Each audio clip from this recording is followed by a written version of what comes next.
সর্বনাশ হয়ে গেছে। আমাদের ব্যাংক থেকে 200 কোটি টাকা নেদারল্যান্ডের একটা ব্যাংকে ট্রান্সফার করে দিয়েছে কেউ। কি বলছো? তোমার মাথা ঠিক আছে? কে এই কাজ করতে পারে? তুমি বুঝতে পারছো আমাদের কি হবে যদি এটা কেউ জানতে পারে? দেশের সবচেয়ে বড় ব্যাংকে যদি এই রকম হয়, তাহলে মানুষ কোথায় বিশ্বাস করে টাকা রাখবে? স্যার, আমি বুঝতে পারছি না, তবে বিপদের কথা তো এখনো বলিনি। কার অ্যাকাউন্ট থেকে টাকা গেছে জানেন? মন্ত্রী ইমরান সাহেবের অ্যাকাউন্ট থেকে সব টাকা চলে গেছে। এখন যদি উনি জানতে পারে তাহলে তো আমাদের শেষ করে দিবে। ম্যানেজার মাথায় হাত দিয়ে বসে পড়লেন। তার এখন কি করা উচিত তিনি বুঝতে পারছেন না, কারণ ইমরান সাহেব কতটা ভয়ঙ্কর এটা সবাই জানে। তিনি কান্না করতে শুরু করলেন। ইমরান সাহেব বাংলাদেশের সড়ক পরিবহন ও সেতু মন্ত্রী। এই অবস্থায় তার কি করা উচিত তিনি কি কর্তব্য বিমূঢ় হয়ে পড়েছেন। ওদিকে কালো টুপিওয়ালা একটি ছেলে বসে বসে হাসছে। তার পাশে বসে আছে একটি মেয়ে। মেয়েটা তখন তার দিকে তাকিয়ে বলল, রাকিব, তুমি কি করতে চাইছো? কথাটা বলতে দেরি ছেলেটা চেয়ার থেকে উঠে গিয়ে মেয়েটার গলা চেপে ধরতে দেরি করেনি। মেয়েটার গলা চেপে ধরে বলল, আর একদিন যদি এই নাম মুখ দিয়ে উচ্চারণ করো তাহলে কিন্তু অনেক খারাপ হয়ে যাবে। তোমাকে বারবার বলেছি আমি রাকিব না, আমাকে আর কে বলে ডাকবে।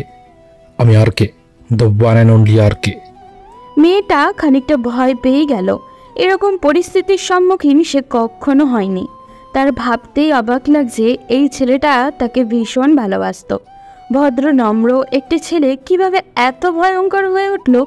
তখন সে বলতে শুরু করলো, এখন থেকে আমার খেলা শুরু হবে রক্ত আর টাকা নিয়ে, এর বাইরে আর কিছুই না। আমি রক্ত এবং টাকা নিয়ে খেলা করতে ভালোবাসি। আমার সব স্বপ্ন মাটিতে মিশে গেছে। এখন আমার একটাই লক্ষ্য, ওদেরকে শেষ করে দেওয়া। প্লিজ তুমি এরকম করতে চেও না। পরে তোমার কিছু হয়ে গেলে আমি কিভাবে বাঁচবো? তুমি তো জানো তুমি ছাড়া এখন আর আমার কেউ নেই। আমি যেই পথ বেছে নিয়েছি সেই পথ থেকে আমাকে আর কেউ ফিরিয়ে আনতে পারবে না। আমি সব ধ্বংস করে দেব। এখন কেউ আমার হাত থেকে বাঁচতে পারবে না। যারা আমার কাছ থেকে আমার সব কেড়ে নিয়েছে তাদের যতক্ষণ না পর্যন্ত পথে বসাচ্ছি ততক্ষণ পর্যন্ত আমার শান্তি নেই। বলেই ছেলেটা মুখে একটি কালো মাস্ক পরে নিল। এরপর সামনের দিকে এগিয়ে যেতে শুরু করলো। মেয়েটা পিছন পিছন যেতে চাইলে দরজাটা বন্ধ করে দেওয়া হলো। বাইরে কয়েকটি গার্ড দাঁড়িয়ে আছে। ছেলেটা তখন ইশারা করলো সামনে দাঁড়িয়ে থাকা কয়েকটা কালো পোশাকধারী লোকের দিকে। তারা এগিয়ে আসলো, এসে পাশে দাঁড়ালো। সবার কার হাতেই রিভলভার। আর কে তখন তার লোকজনকে বলল, এখন আমি একা যাব। তোমাদের একটা কাজ দিচ্ছি। যদি কাজটা করতে না পারো তাহলে আর কে কতটা ভয়ঙ্কর হতে পারে সেটা তোমাদেরকে দেখিয়ে দেব। আজকে রাতের মধ্যে আমি শুভ এবং সিয়ামকে আমার চোখের সামনে দেখতে চাই। সামনে দাঁড়িয়ে থাকা লোকগুলোর হাত পা কাঁপতে শুরু করলো, কারণ আর কে কতটা ভয়ঙ্কর এটা তারা কিছুটা হলেও কল্পনা করতে পেরেছে। এই ছেলেটা শুধুমাত্র রক্ত আর টাকা নিয়েই খেলা করে। এর কাছে মায়া দয়া বলতে কোনো শব্দই নেই। যখন থেকে কাজ করতে এসেছে তখন থেকেই তার এটা দেখে আসছে। তার শুধু মাথা নাড়িয়ে হ্যাঁ বোধক সম্মতি জানিয়ে দৌড়ে বেরিয়ে গেল, কারণ তাদের হাতে সময় খুবই কম। ওদিকে ছেলেটা হাসতে হাসতে একটি বাইকে গিয়ে উঠল। বাইকটার গতি প্রায় 110-এর কাছাকাছি। রাস্তার আশেপাশের মানুষগুলো তাকিয়ে আছে। সাধারণত এই সব রাস্তায় এত দ্রুত কেউ চালায় না। তার গন্তব্য এখন কোথায় এটা কেউই জানে না। বাইক একটি বিশাল অফিসের সামনে দাঁড়ালো। আর কি বাইক থেকে নামতেই সামনে থেকে দুইটা গার্ড তার দিকে এগিয়ে আসলো, কিন্তু সে তার হাতে থাকা রিভলভার দিয়ে সরাসরি তাদের মাথায় গুলি করলো। তার সঙ্গে সঙ্গে মাটিতে লুটিয়ে পড়ল। এরপর আর কে ভিতরে ঢুকতে শুরু করলো। যেই তাকে থামাতে আসছে তার উপরে গুলি করা হচ্ছে। সবাই ভয়ে আতঙ্কে জমে গেছে। আর কি সোজা ভিতরে চলে গেল, গিয়ে সেই অফিসে বসে থাকা একটি ম্যানেজার মেয়ের মাথায় বন্দুক ধরল। এরপর বলল, আর্কের মাথা গরম হয়ে গেলে সবকিছু ধ্বংস করে দেব। তাই তোকে সময় দিলাম মাত্র 1 মিনিট। 1 মিনিটের ভেতরে বলবি ইমরান কোথায় লুকিয়ে আছে।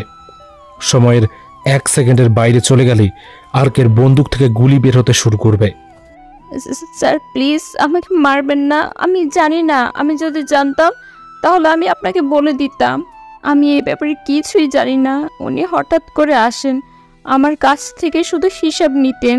আমি তাকে টাকা পাঠিয়ে দিই, এর বাইরে আমি কিছুই জানি না। তুই না জানলে তুই এই পৃথিবীতে বেঁচে থেকে কি করবি? আমাকে যে সহযোগিতা করতে পারে না তার এই পৃথিবীতে বেঁচে থাকার কোনো অধিকার নেই। Good bye. বলে সে গুলি করে দিল। সঙ্গে সঙ্গে ম্যানেজার মেয়েটা মাটিতে লুটিয়ে পড়ল, চোখামুখে তার রক্ত। তখন আর কে সামনে দাঁড়িয়ে থাকা সকল কর্মচারীদের দিকে তাকিয়ে বলল, তোদেরকে আজকের মতো ছেড়ে দিলাম। যদি কোনো চালাকি করার চেষ্টা করিস তাহলে তোদের সবাইকে শেষ করে দেব। এখনই তোরা এই অফিস থেকে বেরিয়ে যাবি। তোদের হাতে সময় মাত্র 2 মিনিট। তোরা সবাই এই অফিসের বাইরে চলে যা। যত দূরে পারবি পালিয়ে চলে যাবি। যদি সময় নষ্ট করিস তাহলে জীবন হারাবি। কথাটা শোনা মাত্রই কর্মচারীরা চারিদিকে পালাতে শুরু করলো। যে যেভাবে পারছে পালাচ্ছে, কারণ জীবন বাঁচানো এখন তাদের একমাত্র লক্ষ্য। তবে তারা চলে যেতেই আর কে হাসতে হাসতে বাইরে বেরিয়ে আসলো। এরপর অফিসটার দিকে তাকিয়ে চিৎকার করে বলল, এই অফিসের জন্য আমার বাবা মা পরিবারের সবাইকে হারাতে হয়েছে। সবার রক্ত আমি নিজের হাতে স্পর্শ করেছি। আজ এই অফিসটা চূর্ণ বিচূর্ণ করে দেব। তৈরি থাক ইমরান, তোর জন্য এখনো অনেক বড় বড় সারপ্রাইজ অপেক্ষা করছে। আজকের পুরো দিনটা তোর জন্য আমি উৎসর্গ করলাম। আর কে আবার বাইকে উঠে গেল। কিছু দূর গিয়েই বাইকটা আটকে পকেট থেকে রিমোটটা বের করে লাল বাটনে ক্লিক করলো। সঙ্গে সঙ্গে বিশাল একটি বিস্ফোরণ হলো। অফিসটা চূর্ণ বিচূর্ণ হয়ে গেল। এটা দেখে সে হাসতে শুরু করলো। আকাশের দিকে তাকিয়ে দীর্ঘ একটি নিঃশ্বাস ফেললো। এরপর আবারও বাইক নিয়ে যেতে শুরু করলো। ওদিকে একটু পরেই সেখানে পুলিশ চলে আসলো। পুলিশ এসে যখন সব কিছু চেক করছিল তখন কমিশনারের ফোনে একটি কল আসে। সে তাড়াতাড়ি ফোন তুলতেই ওপাশ থেকে কেউ একজন বলে উঠল, কমিশনার সাহেব, এমনি সময় নষ্ট করবেন না। এর চেয়ে বরং অন্য কোনো অপরাধীর পিছনে দৌড়ান, আপনাদের কিছুটা লাভ হবে। কারণ এখানে কোনো প্রমাণ পাবেন না। আর কে কোনো দিন তার কাজের কোনো প্রমাণ রেখে যায় না।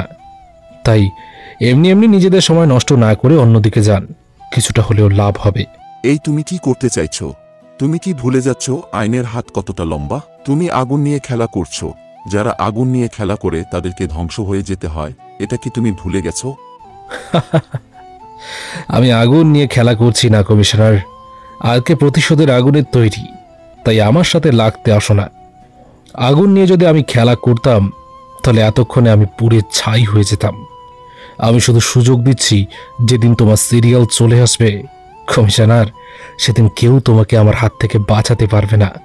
সময় খুব অল্প, তাই নিজের জীবনের যদি কোনো ইচ্ছে বাকি থাকে তাহলে সেটা পূরণ করে নাও। বলে ফোনটা কেটে দিল। কমিশনার তখন মাথায় হাত দিয়ে দাঁড়িয়ে থাকলো। কি করেছে ছেলেটা? কেনই বা করছে এইসব? আর কি তার পরিচয়? কেউ কোনো কিছুই জানে না। তবে তারা খুব ভালো করে বুঝতে পারছে এই ছেলেটাকে ধরা খুবই সহজ হবে না। ওদিকে ইমরান চৌধুরী, সুমন মির্জা এবং রায়হান রহমান বসে আছে। তারা তিনজনেই দেশের বেশ পাওয়ারফুল মানুষ। তিনজন সব বসেই প্ল্যান করছে। ঠিক তখনই তাদের সামনে হন্তদন্ত হয়ে দৌড়ে আসলো সামিয়া নামের তাদের একটি কর্মচারী। মেয়েটা তখন তাদের সামনে এসে বলল, স্যার, সর্বনাশ হয়ে গেছে। একটু আগেই ম্যানেজার কল করেছিল। ব্যাংক থেকে নাকি আপনার 200 কোটি টাকা নেদারল্যান্ডের একটা ব্যাংকে ট্রান্সফার করে দিয়েছে কেউ একজন। কথাটা শোনার পর তাদের মুখের অবস্থা ছিল দেখার মতো। তারা একে অপরের দিকে তাকালো। ইমরান চৌধুরী তখন চিৎকার দিয়ে মেয়েটির দিকে তাকিয়ে পড়ল, তোমার কি মাথা নষ্ট হয়ে গেছে? আমি এখানে বসে আছি, আমার ব্যাংক অ্যাকাউন্ট থেকে টাকা ট্রান্সফার করলো কে? কার এত বড় সাহস আমার সাথে লাগতে এসেছে? স্যার, এখনো তো পুরো কথাটাই শুনলেন না। আমাদের নতুন যে অফিসটা করা হয়েছিল সেই অফিসটা কেউ একজন বোম মেরে উড়িয়ে দিয়েছে, সাথে ম্যানেজার রিমাকে খুন করেছে। ইমরান চৌধুরী আর নিতে পারছিলেন না। পাশে থাকা দুইজনও তার দিকে তাকিয়েছিলেন। সবাই অবাক। একদিনে তাদের এত খারাপ সংবাদ তারা মেনে নিতে পারছিলেন না। তখন ইমরান চৌধুরী মেয়েটার দিকে তাকিয়ে বলল, তাড়াতাড়ি সিএম আর শুভকে আসতে বলো। ওদের নিয়ে আমরা একটা মিটিংয়ে বসবো। আমার মনে হয় কি একজন আমার পিছনে লেগে গেছে, তাকে আমার পিছন থেকে সরাতে হবে, না হলে আমাকে ধ্বংস করে দেবে। আমার এতদিনের গড়ে তোলা রাজ্য এভাবে শেষ হয়ে যেতে পারে না। স্যার, এটাই তো সমস্যা। তাদের দুজনকে আমি বারবার কল করছি, কিন্তু তাদের ফোন বন্ধ। আমার মনে হয় তাদেরও কোনো বিপদ হয়েছে। আমাদের এখন যে করে হোক এই জায়গা থেকে পালাতে হবে। যদি এখানে থাকি তাহলে আমাদের শেষ হয়ে যেতে হবে। তোমার কি মাথা নষ্ট হয়ে গেছে? আমি একটা সাধারণ অপরাধীর ভয়ে এখান থেকে পালিয়ে যাব? ওরা জানে না আমি কতটা ভয়ঙ্কর। আমি রেখে গেলে কি করতে পারি সেই ব্যাপারে ওদের কোনো ধারণাই নেই। সেই জন্য আমার সাথে যুদ্ধ করতে এসছে। ও যেই হোক না কেন, আমি ওকে শেষ করে দিব। কিন্তু ইমরান সাহেব, আপনি কাকে ধ্বংস করবেন? কে সে, এটা বুঝতে পারছেন? আপনি তো আন্দাজে ডিল ছুড়লে হবে না, টার্গেট তো করতে হবে। আমার সন্দেহ তো কেউ নেই। কে আমাদের সাথে লাগতে আসলো আর আপনার এত টাকা নিয়ে গেল? আপনার বাকি যে টাকাগুলো আছে সেগুলো তাড়াতাড়ি অন্য কোথাও ট্রান্সফার করার ব্যবস্থা করুন। যে আপনার এত টাকা নিয়ে যেতে পারে সে আপনার বাকি টাকাগুলো দিকে হাত বাড়াবে না, তার কি গ্যারান্টি আছে? এটা আপনি ঠিক বলছেন, কিন্তু আমি বুঝতে পারছি না। আমার মাথা কাজ করা বন্ধ করে দিয়েছে। একদিনে আমার এত বড় লস কে করতে পারে? আমার জানা মতে আমাদের এমন কোনো শত্রু নেই। ইমরান সাহেব, আপনি হয়তো ভুলে গেছেন আমরা তিনজনই এই দেশের প্রতিষ্ঠিত তিনজন বিজনেস আইকন। তাই আমাদের শত্রুর অভাব নেই, যে কেউই আমাদের সাথে শত্রুতা করতে পারে। তাই আমার মনে হয় রায়হান সাহেব যেটা বলেছেন সেটা করাই ভালো। আগে আমাদের জিনিসগুলোর নিরাপত্তা আমাদেরকেই নিতে হবে, এরপর বাকিটা। আচ্ছা ঠিক আছে, তাহলে আমি সেটাই করছি। আমার কেন জানি ভীষণ ভয় করছে। আজ আমার চারদিকে কেমন জানি অন্ধকার মনে হচ্ছে। আমি কোনোদিন নিজেকে এতটা অসহায় মনে করিনি, আজকে যতটা মনে করতেছি। ওদিকে আরকে তখন নিজের আস্তানায় ফিরে যাওয়ার পর দেখতে পেল শুভ এবং সিয়ামকে বেঁধে রাখা হয়েছে। সামনে সবাই হাসি মুখে দাঁড়িয়ে আছে, কিন্তু আরকে ভীষণ রাগান্বিত দৃষ্টিতে যখন চারিদিকে তাকালো তখন সবাই নিস্তব্ধ হয়ে গেল। এরপর সে উপরের দিকে যেতে শুরু করলো। তখন একটি মহিলা এসে তাকে বলল, স্যার, আপনি যাওয়ার পর থেকে ম্যাডাম কান্না করতেছে। সকাল থেকে কোনো খাবার খাননি। আমি জোর করেছি, এরপরেও খেতে চাইছেন না, কান্না করতেছেন। কিছু বলতে গেলে আমাকে মারতে আসছেন। আমি বুঝতে পারছি না স্যার, আপনি আসুন আমার সাথে। আন্টি, আপনি যান, খাবার নিয়ে আসুন, আমি ওকে দেখছি। আরকে সামনের দিকে এগিয়ে গেল। এরপর রুমটা খুলতেই দেখতে পেল মায়া বসে কান্না করতেছে। এটা দেখার পর সে এগিয়ে গিয়ে পাশে বসলো। সেই মহিলা রুমে ঢুকে খাবার রেখে সোজা চলে গেল বাইরে। আরকে তখন মায়ার দিকে তাকিয়ে বলল, কি হয়েছে? খাবার খাচ্ছ না কেন? সারাদিন খাওনি কেন? এখন সন্ধ্যা হতে চলল। কথাটা বলতেই মায়া আরকের গলা চেপে ধরল। এরপর তাকে মাটিতে শুইয়ে দিয়ে তার বুকের ওপর উঠে বসে চিৎকার করে বলল, তুই কি মনে করিস নিজেকে? তুই কি ভুলে যাচ্ছিস তোর থেকে আমি বয়সে বড়? তোকে আমি ভালোবাসি, সেই জন্য সবকিছু সহ্য করে নিচ্ছি। তুই আমাকে খাবার কথা বলতেছিস? তুই গিয়েছিস সারাদিন ধরে, আর সারাদিন এরকম ঘুরে বেড়াস। যদি তোর কিছু হয়ে যায় তাহলে আমার কি হবে? তুই আমাকে শান্ত মতো খাবার খেতে বলছিস, আর তুই সারাদিন বন্দুক নিয়ে ঘুরে বেড়াস। আমি এখানে শান্তিতে থাকবো কি করে? বল, কি করে? মায়া, আমার উপর থেকে নামো, আমার ব্যথা লাগছে। আজ তোকে মেরে ফেলবো। তুই ভুলে যাচ্ছিস আমাকে রাগালে কি হতে পারে তোর? আমি তো চাই প্রতিশোধ নিবি, কিন্তু কেন এরকম করিস? তুই কি বুঝতে পারছিস না তোর কিছু হয়ে গেলে আমার পক্ষে বেঁচে থাকা অসম্ভব হয়ে পড়বে? আরে পাগলি, আমার কিচ্ছু হবে না, আমাকে মারা এত সহজ নয়। আমার কিচ্ছু ভালো লাগছে না, তুই এখান থেকে চলে যা। এখানে থেকে কি করবি? আমার এসব আর একদম ভালো লাগছে না। আমার ইচ্ছে করছে এমন কোথাও তোকে নিয়ে চলে যেতে যেখানে আমাদের প্রতিপক্ষ কেউ থাকবে না। কিন্তু আমার এখন ইচ্ছে করছে তোমাকে জোর করে খাবার খাইয়ে দিতে। যদি খাবার না খাও তাহলে থাপ্পড় দিতে। সুযোগ পেয়েছিস তাই আমাকে মারতে চাইছিস? ভুলে গেছিস ছোটবেলায় আমি তোকে যত থাপ্পড় দিয়েছি তোর বাবা মা তোকে ততটা কোনো দিন দেয়নি। সেই জন্যই তো এগুলোর প্রতিশোধ নিচ্ছি সুযোগ পেয়ে। কান্না করতে করতে এবার মায়া জড়িয়ে ধরল আরকে। আর কেউ কোনো বাধা দিল না, জড়িয়ে ধরল তাকে। তখন মায়া বলতে শুরু করলো, কেন করছো এমন? কেন আমাকে কষ্ট দিচ্ছ? আমাকে কষ্ট দিতে তোমার এতই ভালো লাগে? এর চেয়ে বরং মেরে ফেলো। এভাবে বাঁচিয়ে রেখে কেন কষ্ট দিচ্ছ? মেরে ফেললেই তো সব কিছুর সমাধান হয়ে যায়। আমাকে রাগিও না মায়া, তোমাকে মেরে ফেললে আমি বাঁচবো কি করে? তুমি তো এখন আমার বেঁচে থাকার একমাত্র অবলম্বন। তোমাকে দেখেই তো আমি শক্তি পাই, বাঁচার আশা জন্মে। যদি তোমাকে না দেখতাম তাহলে এতদিনে নিজেই মরে যেতাম। তাই এরকম কথা আর কখনো বলবে না। তোমাকে মারার আগে আমি নিজে মরে যাব। আরকে তখন মায়াকে খাইয়ে দেয়। মায়াও চুপচাপ খেয়ে নেয়। কিছুক্ষণ পর একটি সার্ভেন্ট এসে মায়াকে একটি প্যাকেট দিয়ে যায়। মায়া প্যাকেটটা খুলে দেখে একটি নীল শাড়ি, সাথে ম্যাচিং করা গহনা আর চুড়ি। সার্ভেন্ট বলল আরকে পাঠিয়েছে এগুলো পরে ছাদে যেতে হবে। মায়া কোনো আপত্তি করলো না, সুন্দর করে সেজে নিল।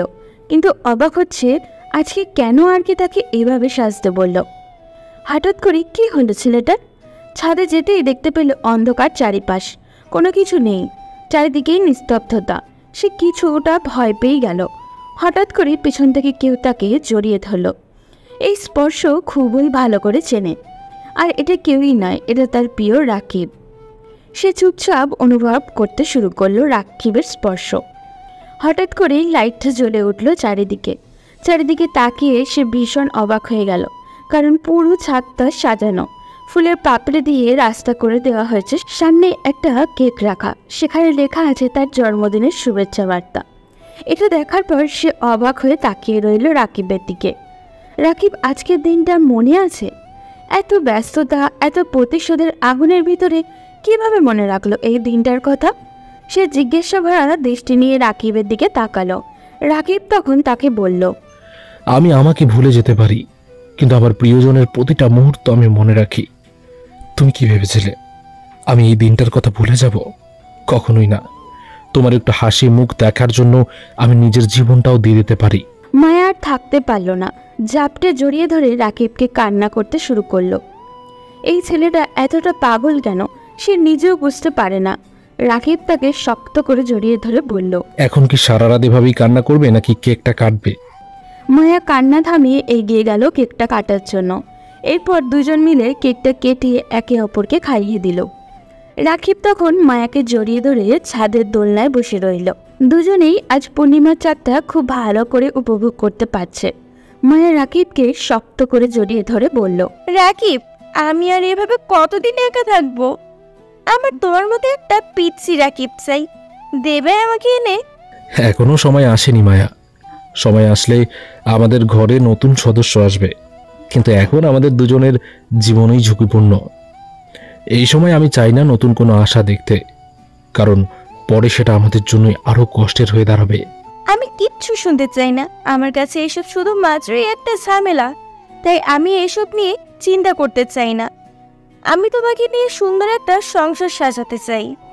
রাকিব কোনো কথা বলল না, চুপচাপ বসে রইল কিছুক্ষণ।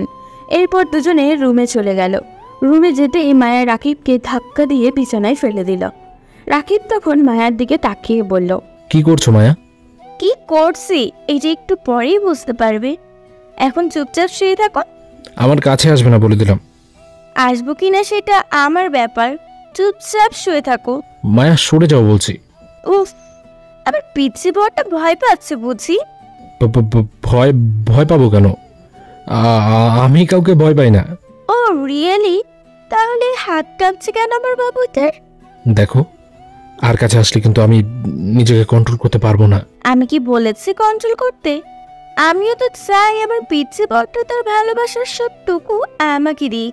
রাকিব আর কিছুই বলতে যাবে তার আগেই মায়া নিজের দুই ঠোঁট দিয়ে রাকিবের ঠোঁট জোড়া দখল করে নিল। রাকিব ছাড়ানোর চেষ্টা করতেই মায়া ঠোঁটে কামড় বসিয়ে দিল। রাকিব আবার চুপচাপ মায়ার সাথে রেসপন্স করতে শুরু করলো।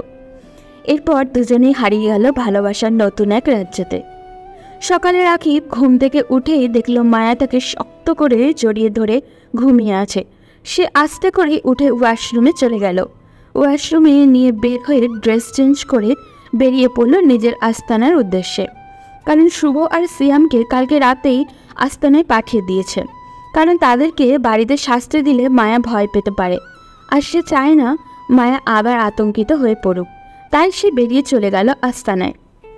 নিস্তব্ধ চারিপাশ, তার মধ্যে একটি ভয়ঙ্কর আস্তানার চারিদিকে অন্ধকার। এরই মধ্যে সিয়াম আর শুভকে বেঁধে রাখা হয়েছে উল্টো করে। তাদের নিচে আগুন জ্বলতেছে প্রচণ্ড পরিমাণে। এটা দেখে তারা দুজনেই চিৎকার করতেছে, কিন্তু পাশে দাঁড়িয়ে থাকা কালো পোশাকধারী লোকেরা কিছুই জানে না, তারা শুধু হাসতেছে। একটু পরেই সেখানে একটি ভয়ঙ্কর মানুষের আবির্ভাব হলো। তারা দুজনেই প্রচণ্ড পরিমাণে চিৎকার করতে শুরু করলো। লোকটা আসার পরেই একটি চেয়ার এনে দেওয়া হলো। হ্যাঁ, আরকে চলে এসেছে। আরকে এসে চেয়ারে বসলো। এরপর তাদের দুজনকে নামিয়ে আনা হলো, দুজনকে বেঁধে রাখা হয়েছে। আরকের সামনে মাথা নিচু করে বসে আছে দুজনেই, একদম আসামি যেমন ধরা পড়ে যাওয়ার পর আত্মসমর্পণ করে ঠিক সেই রকমভাবেই বসে আছে দুজনে। আরকে তখন নিজের মুখের মাস্কটা খুলে ফেলল। তখন তারা দুজনেই উপরের দিকে তাকিয়ে অবাক হয়ে অস্পষ্ট কণ্ঠে বলে উঠল, রাকিব। আরকে প্রচণ্ড জোরে ভয়ঙ্করভাবে হাসতে শুরু করলো। দুজনে ভীষণ ভয় পেয়ে গেছে। এই ছেলেটা এখানে কিভাবে আসলো? তারা তো এই ছেলেটার পরিবার সহ সবাইকে মেরে ফেলেছিল, কিন্তু এই ছেলেটা হঠাৎ করে এখানে কিভাবে আসলো? তখন আরকে তাদের সামনে গেল, গিয়ে তাদের দুজনের মাথাটা বরাবর একটি লাথি দিয়ে মাটিতে শুইয়ে দিল। এরপর তাদের সামনে গিয়ে বলল, কি ভেবেছিলি তোরা আমি মারা যাব? আর কে মারা অতটা সহজ নয়।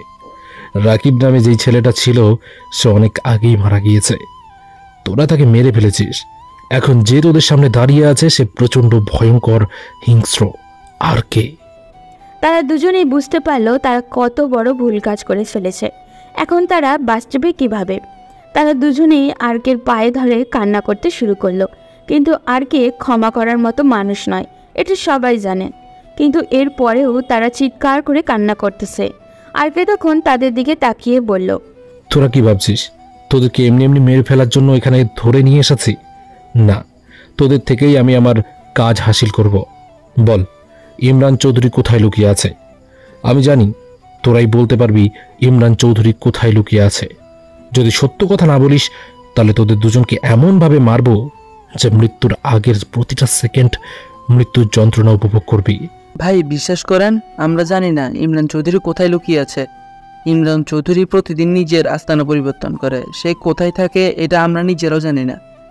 আমাদেরকে ইনফরমেশন দেওয়া হয়, সেই ইনফরমেশন অনুযায়ী আমরা চলে যাই, এর বাইরে আমরা কিছুই জানি না। আর্গের সামনে মিথ্যে কথা বলার সাহস আজ পর্যন্ত কারো হয়নি, আর তোরা সেই সাহস করেছিস। তোদের কত ভয়ঙ্কর শাস্তি হতে পারে এটা তোরা কল্পনাও করতে পারবি না। আর একবার যদি মিথ্যে কথা বলিস তাহলে খুন করে এখানে কুকুরকে দিয়ে খাওয়াবো। ভাই দয়া করে আমাদেরকে মারবেন না, আমরা সব সত্য কথা বলে দিচ্ছি। ইমরান চৌধুরী একা নয়, এসবের সাথে আরও 2 জন জড়িয়ে আছে। ইমরান চৌধুরীর সাথে জড়িয়ে আছে বর্তমান মহিলা লীগের প্রধান সুমনা মির্জা এবং বিখ্যাত বিজনেসম্যান রায়হান রহমান। তারা 3 জনে মিলে এই ব্যবসাটা চালিয়ে যাচ্ছে। এই বিজনেসগুলো তো তাদের শুধুমাত্র লাভের একটা অংশ, কিন্তু তাদের আসল বিজনেস মাদক সাপ্লাই, সেটা তারা পুলিশ কমিশনের সাহায্য নিয়ে করতেছে।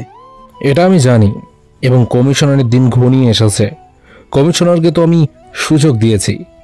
জানিস তো, পিপিলিকার পাখা গজায় মরিবারও ধরে, ঠিক সেরকম তাদের পাখা গজিয়েছে মরার জন্য।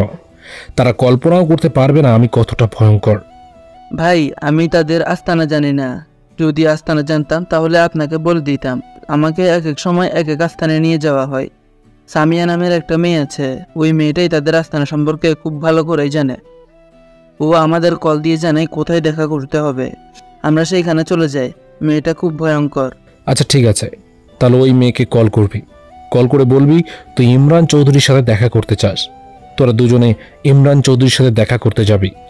এরপরে ওদিকে সব ইনফরমেশন আমার কাছে জানিয়ে দিবি। আচ্ছা ঠিক আছে ভাই, আমাদের প্লিজ মারবেন না, আমরা সব কিছু জানিয়ে দিব আপনার কাছে। আপনি যেভাবে বলবেন সেভাবেই কাজ করব। আমাদেরকে দয়া করে শুধু মারবেন না। আরকে রহস্যজনক দৃষ্টি নিয়ে তাদের দুজনের দিকে তাকালো। এরপর তাদের দুজনের কাছে গেল। পাশে গিয়ে দাঁড়াতেই দুজনের চোখে অন্ধকার দেখতে শুরু করলো। তারা দুজনেই অজ্ঞান হয়ে পড়ল। এরপর আরকে হাসতে শুরু করলো। তাদের দুজনকে একটি রুমে নিয়ে যাওয়া হলো। কিছুক্ষণ পরেই তাদের দুজনের জ্ঞান ফিরে আসলো। তখন আরকে তাদেরকে বলল, যাও, তোমরা তোমাদের কাজ চালিয়ে যাও। যখনই কোনো ইনফরমেশন পাবে আমার কাছে জানিয়ে দেবে। একটু দেরি করলেই কিন্তু তোমাদের দুজনের মৃত্যু হবে। তোমরা চিন্তাও করতে পারবে না আর্কের হাত কতটা লম্বা।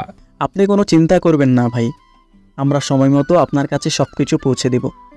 আমাদের প্রতি বিশ্বাস রাখতে পারেন। আরকে হাসলো। তার এই হাসির কারণ কেউই জানে না। তারা দুজনেই বেরিয়ে চলে গেল। এরপর সামিয়ার সাথে যোগাযোগ করলো। সামিয়া যখনই জানতে পারলো তারা দুজনেই বেঁচে আছে, তখন তারা দেখা করার জন্য একত্রিত হতে চাইল। এরই মধ্যেই ব্যাংক ম্যানেজার ধরে নিয়ে আসা হয়েছে ইমরান চৌধুরীর আস্তানায়। ইমরান চৌধুরী তাকে জিজ্ঞাসাবাদ করতে শুরু করলেন।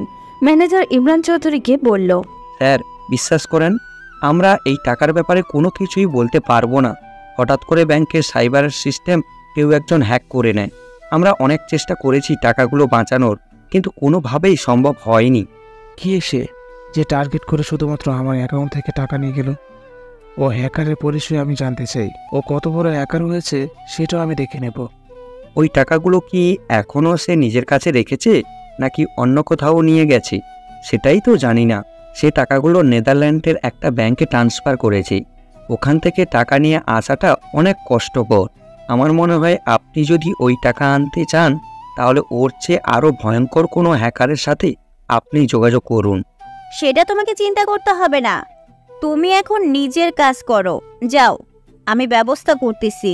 কার এত বড় সাহস ইমরান চৌধুরীর সাথে লাগতে আসে? ওকে এর উপযুক্ত শাস্তি পেতেই হবে। ও বুঝতে পারবে আমি কতটা ভয়ঙ্কর। ম্যানেজার চলে গেল। ওদিকে আরকে বসে আছে নিজের আস্তানায়। তার সামনে কয়েকটি লোক দাঁড়িয়ে আছে। সে কিছু একটা নিয়ে ভীষণ চিন্তিত। তখনই তার কাছে হঠাৎ করে কল আসলো। কল ধরতেই ওপাশ থেকে একটি লোক বলে উঠল, স্যার টাকাগুলো আমরা তুলে এনেছি, এই টাকাগুলো এখন কি করব? টাকাগুলো তোমরা বাংলাদেশে পাঠিয়ে দাও। এক অ্যাকাউন্টে ট্রান্সফার করবে না, এতে করে কিন্তু তারা সন্দেহ করতে পারে। আলাদা আলাদা করে কমপক্ষে 20টা অ্যাকাউন্টে ট্রান্সফার করো, 10 কোটি টাকা করে, যাতে করে সন্দেহ করতে না পারে। এরপরে সেই টাকাগুলো তুলে গরিব অসহায় মানুষদের বিলিয়ে দাও।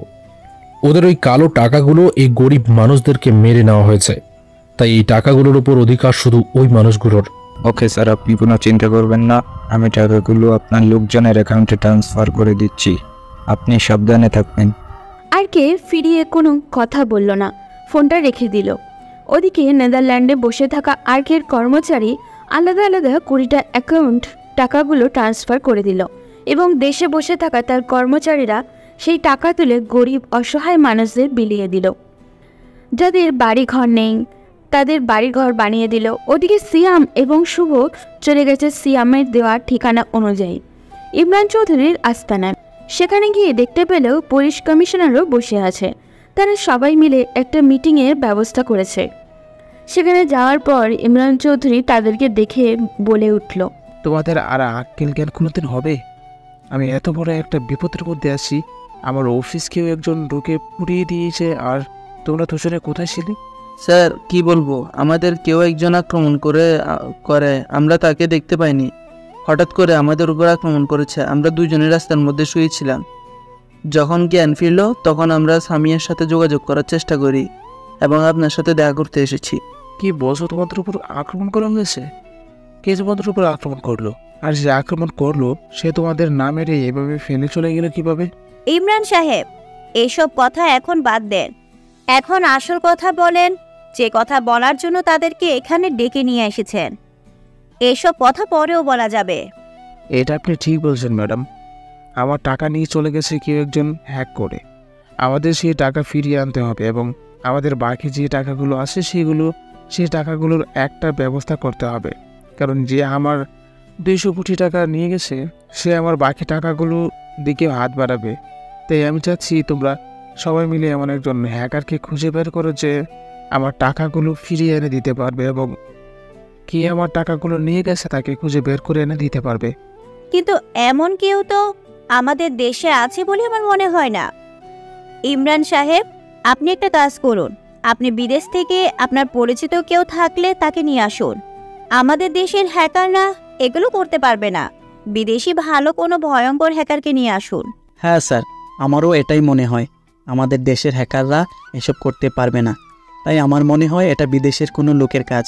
তাই বিদেশি বড় কোনো হ্যাকার গ্রুপকে নিয়ে আসলে আপনার টাকাগুলো আপনি ফেরত পেতে পারেন। আচ্ছা ঠিক আছে, তোমরা দুজনে খুঁজে নাও। যদি বিদেশি কোনো হ্যাকার গ্রুপ নিয়ে আসলে ভালো হয় তাহলে আনো। যত টাকার প্রয়োজন হয় আমি দিতে রাজি আছি, কিন্তু আমি চাই ওই অপরাধীকে খুঁজে বের করতে যে আমাদের পেছনে লেগে আছে। তাকে যতক্ষণ না পর্যন্ত ধরছি ততক্ষণ পর্যন্ত আমার শাস্তি। স্যার আপনি কোনো চিন্তা করবেন না, আমি দেখতেছি কি করা যায়। আমি এমন কাউকে খুঁজে বের করব যে সব কিছুর সমাধান করতে পারে। কমিশনের সাথে আপনি একটা জিনিস মাথায় রাখবেন, আমার সাপ্লাই যেন না আটকায়। কেউ যদি আমার মাদকের সাপ্লাই আটকে দেয় তাহলে কিন্তু অনেক ঝামেলা হয়ে যাবে। আপনাকে দায়িত্ব দিলাম, আপনি মাদকের বিষয়টা দেখবেন, বাকিগুলো আমরা দেখে নেব।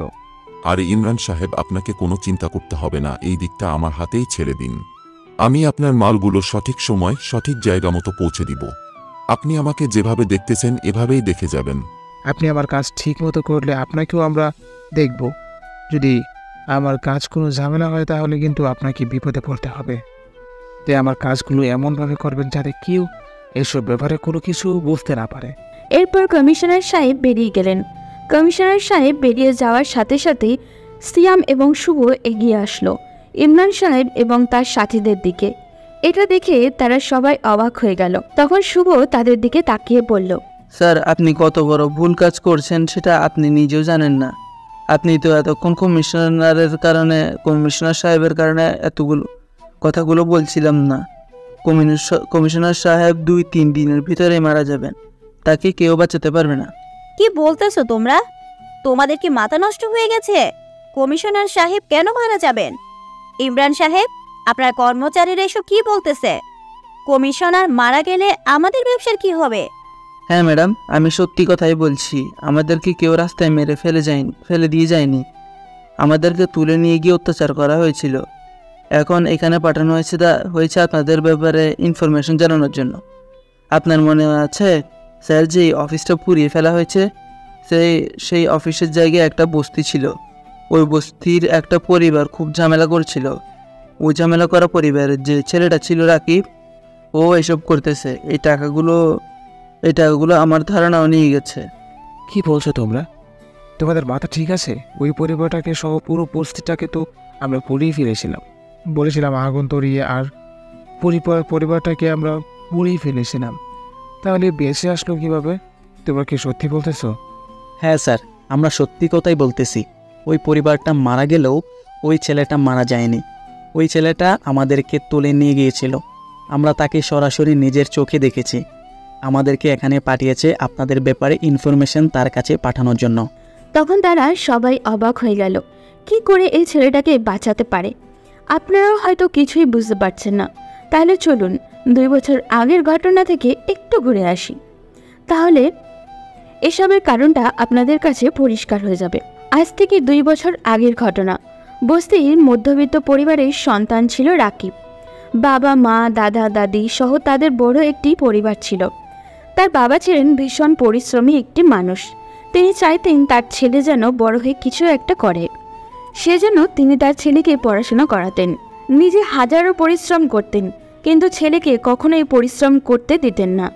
ছেলেকে পড়িয়েছিলেন বাংলাদেশের প্রকৌশল বিশ্ববিদ্যালয় অর্থাৎ বুয়েটে। সেখানে সে কম্পিউটার ইঞ্জিনিয়ারিং পড়াশোনা করেছিল। তার একমাত্র চাচাতো বোন ছিল মায়া। দুজনেই ছোটবেলা থেকে একে অপরকে ভালোবাসত।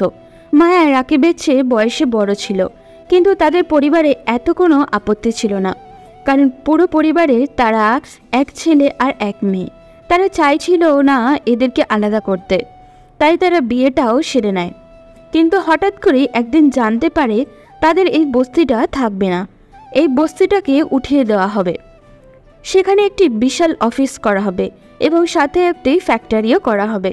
কিন্তু তাদের সবার কাছে এই বস্তির কাগজপত্র সব কিছুই ছিল। সেজন্য তারা প্রতিবাদ করতে শুরু করে, কিন্তু কোনোভাবেই সমাধান হচ্ছিল না। রাকিব ছিল সব কিছুর মূলে। রাকিব এবং তার বাবা মা মিলে পুলিশের কাছে দৌড়াদৌড়ি করতে শুরু করে, যে কারণে তাদের পরিবারের উপরেই মূল নজর পড়ে সবার। তারা বিভিন্নভাবে তাদের বস্তিটা বাঁচানোর চেষ্টা করে, কিন্তু কোনোভাবেই সেটা সম্ভব হচ্ছিল না। রাকিব যেহেতু শিক্ষিত ছিল, সেজন্য সে বিভিন্ন অফিসে যেতে শুরু করলো। ইমরান চৌধুরী এবং তার সাথে থাকা বাকি 2 জন যে করেই হোক এই বস্তিটাকে নিজেদের দখলে নিতে চাইছিল। ইমরান চৌধুরী যেহেতু একজন মন্ত্রী, সেজন্য তার পাওয়ার ছিল অনেক বেশি। একদিন রাতে সবাই মিলে নিশ্চিন্তে ঘুমিয়েছিল। হঠাৎ করে চিৎকার চেঁচামেচি শুরু হয়। বস্তির ঘরগুলো খুব ঘন ঘন, যার ফলে এক বাড়িতে আগুন লাগার পরে দ্রুত অন্য বাড়িতে ছড়িয়ে পড়ে। আগুন আগুন বলে সবাই চিৎকার করছিল, কিন্তু কেউই কোনো কিছু বুঝে ওঠার আগে পুরো বস্তিতে আগুন লেগে যায়। 200টা পরিবার সেদিন আগুনে পুড়ে মারা যায়। যখন আগুন রাকিবের ঘরে লেগে যায়, তখন রাকিব এবং মায়া শুয়েছিল। রাকিবের পাশের রুমে গিয়ে দেখতে পেল তার বাবা মা সহ সবাই পুড়ে গেছে। তার রুমে আগুন আসতেই সে মায়াকে কোলে তুলে বাইরে বেরিয়ে আসতে যায়। মায়া তখন চিৎকার করে কান্না করতে বলল, রাকিব, আমরা চলে যাব কেন? বাবা মা ওই রুমে আছে। বাবা মার কি হয়েছে? ওদেরকে বের করতে হবে। রাকিব প্লিজ, আমরা এভাবে স্বার্থপরের মতো তাদের রেখে পালিয়ে যেতে পারি না। রাকিব সেদিন শুধু কান্নাই করেছিল, কোনো কথা বলতে পারেনি, কারণ সে মায়ার ঘুম থেকে ওঠার আগেই দেখতে পেয়েছে তার বাবা মা পুড়ে গেছে, কিন্তু মায়াকে সেটা জানায়নি। মায়াকে নিয়ে চলে আসে বাইরে। চোখের সামনে সেদিন দেখেছিল তার আত্মীয় স্বজন সবাই পুড়ে যাওয়ার দৃশ্য। সেদিন থেকে সে মনে মনে প্রতিশোধের আগুন জ্বালিয়ে রেখেছিল। এই লোকগুলোর কাছ থেকে সে প্রতিশোধ নেবে। আস্তে আস্তে সেই 2টা বছর নিজেকে পরিপক্ত করেছে। আগে থেকে সে হ্যাকিং বিষয়ে ভালো করেই জানত এবং সেটাকেই আরেকটু পাকা করেছে। 2 বছর সে সাইবার কমিউনিটিতে নিজের আতঙ্ক হিসাবে সবার সামনে উপস্থাপনা করেছে। বিভিন্ন ব্যাংকের থেকে টাকা হ্যাক করে নিয়ে সেই টাকা দিয়েই করে তুলেছে বিশাল এক মাফিয়া গ্যাং, যে মাফিয়া গ্রুপের ভয়ে সন্ত্রাসী মহল কাঁপতে থাকে। তার একটি চিৎকারে হাজারো অপরাধী ভয়ে কাঁপন ধরে যায়। তখন তার একটাই লক্ষ্য ইমরান চৌধুরী এবং তার সাথে থাকা সবাইকে শেষ করে দেওয়া। যতক্ষণ পর্যন্ত না তাদেরকে শেষ করছে ততক্ষণ পর্যন্ত তাদের শান্তি নেই। এবার বাস্তবে ফিরে যাক। ইমরান সাহেব কথাটা শোনার পর ভীষণ ভয় পেয়ে গেলেন, কারণ তিনি জানেন এই ছেলেটা তার কাছ থেকে প্রতিশোধ নেওয়ার চেষ্টা করবে। তিনি ছেলেটার সব কিছু শেষ করে দিয়েছেন।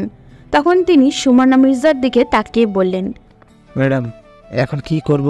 আমার তো মাথা কাজ করে বন্ধ করে দিয়েছে। এই ছেলেটা কিভাবে বেঁচে ফিরলো? ছেলেটাকে তো আমরা শেষ করে ফেলেছিলাম। আর যদি ও বেঁচে ফিরে থাকে তাহলে এতদিন কেন অপেক্ষা করলো?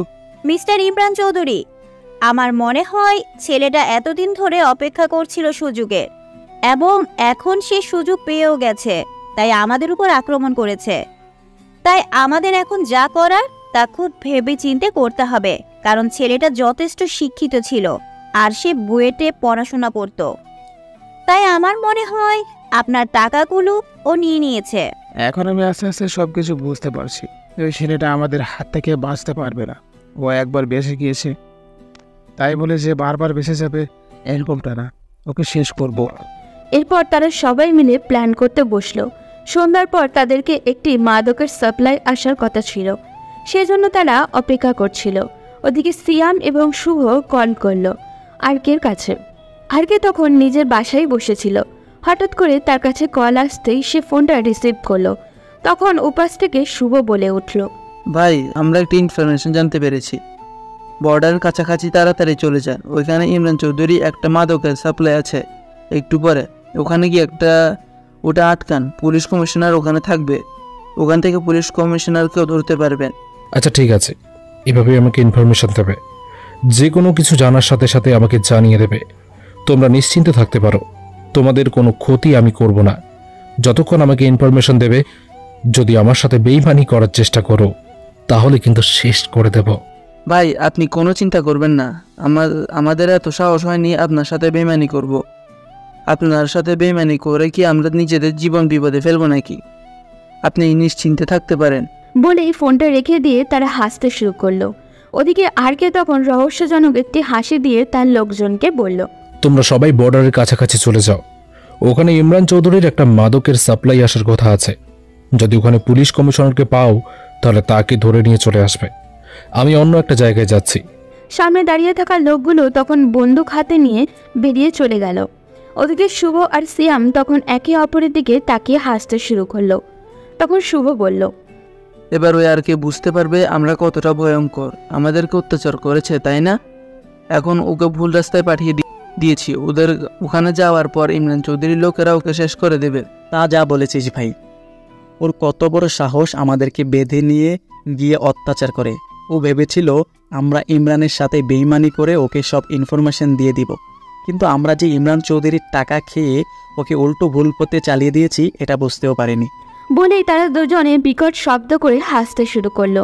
ওদিকে বর্ডারের কাছে পৌঁছাতেই আরকের লোকজন দেখলো কয়েকটি লোক বন্দুক হাতে নিয়ে দাঁড়িয়ে আছে। তারা তাদের উপরে আক্রমণ করতে আর্কের প্রশিক্ষণপ্রাপ্ত গুন্ডারা তাদেরকে গুলি করতে শুরু করলো। আর্কের প্রতিটা কর্মচারী খুব ভালো করে প্রশিক্ষণ প্রাপ্ত, সেজন্য তারা ওদেরকে কিছুই করতে পারল না, সবাই শেষ করে দিল। ওদিকে সমুদ্রের তীর দিয়ে ট্রাকে করে মাদক নিয়ে আসছিল ইমরান চৌধুরীর কর্মচারীরা, সামনেই পুলিশ কমিশনারের গাড়ি। তখন রাস্তার পাশে দেখতে পেল একটি গাছ ফেলে রাখা রয়েছে, রাস্তা আটকানো। এটা দেখে পুলিশ কমিশনারও গাড়ি থেকে নামলো, চারিদিকে তাকাতে শুরু করলো। না, বৃষ্টি ঝড় কোনো কিছুই তো হয়নি, তাহলে রাস্তার মাঝখানে গাছটা ফেলে গেল কে?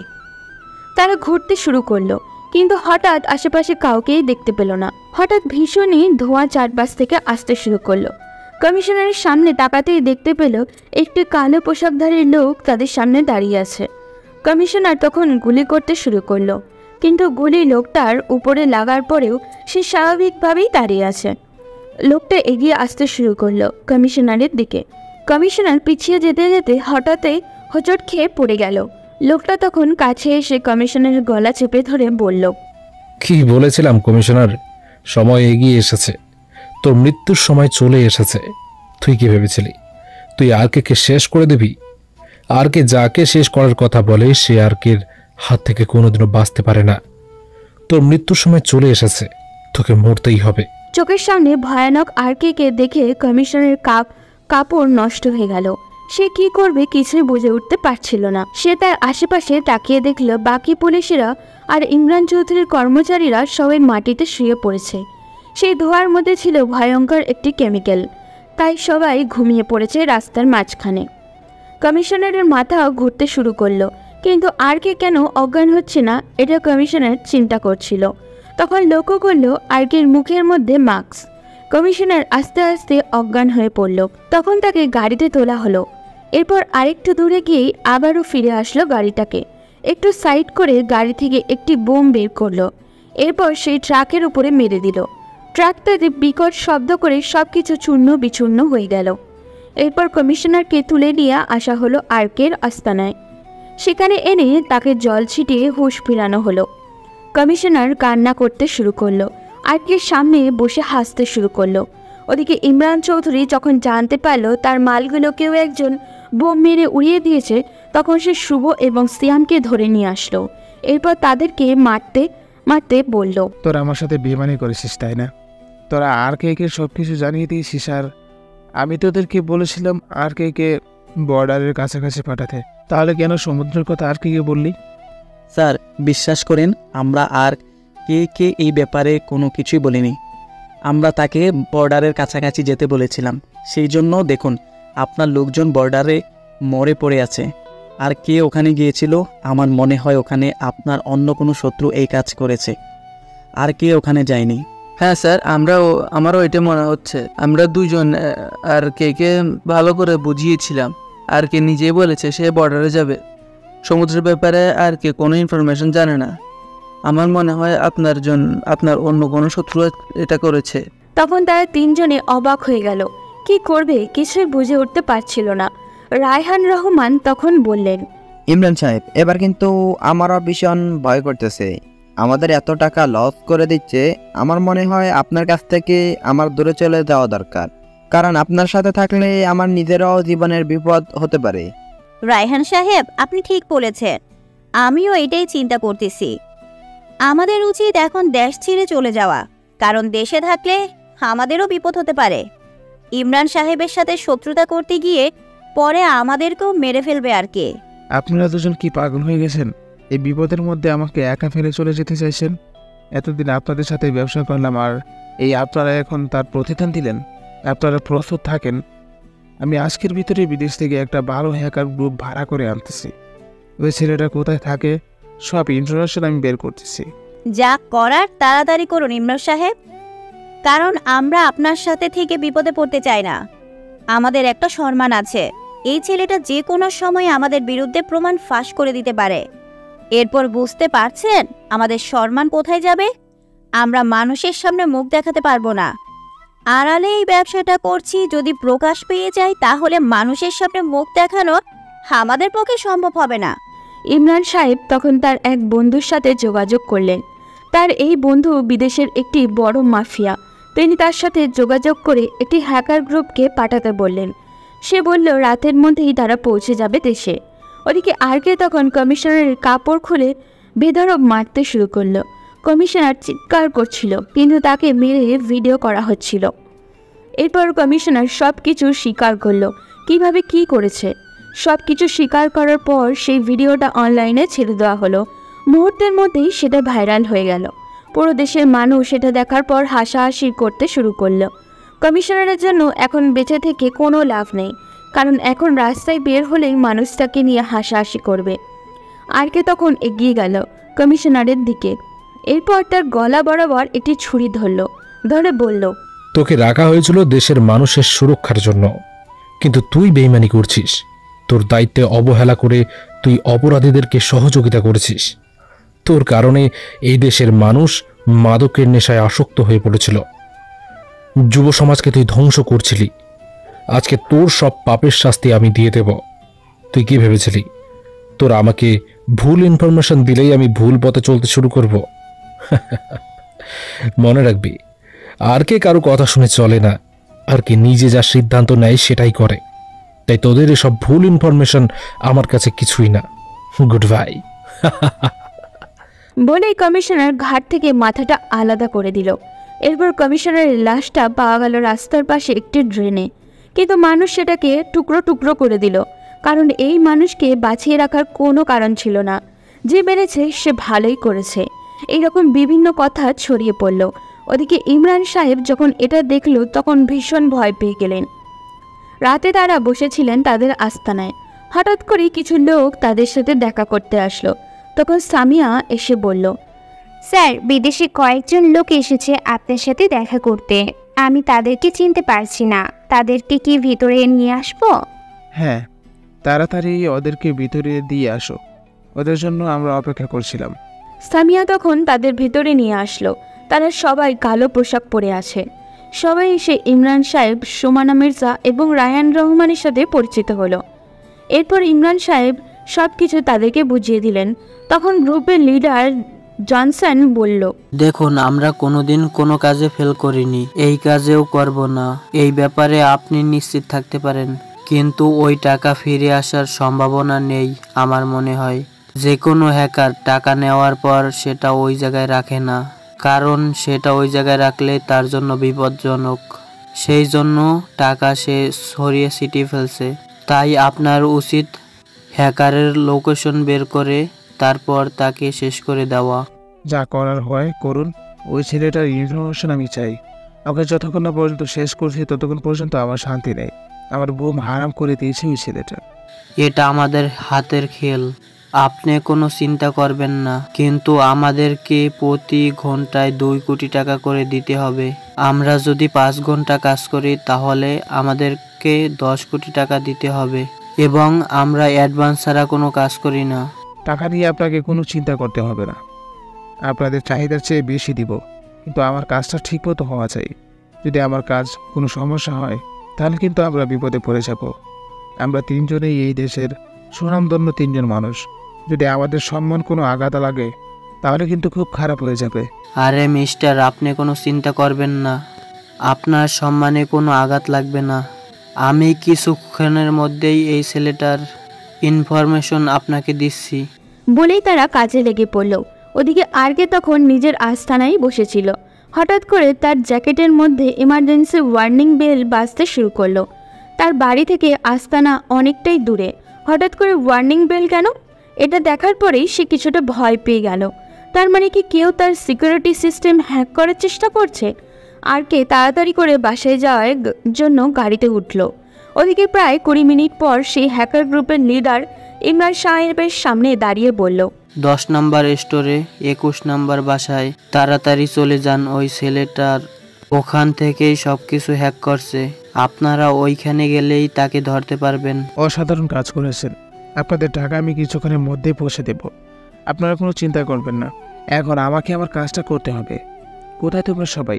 বেরিয়ে আসো। বলতে না বলতেই 40 থেকে 50 জন কালো পোশাকধারী লোক বেরিয়ে আসলো।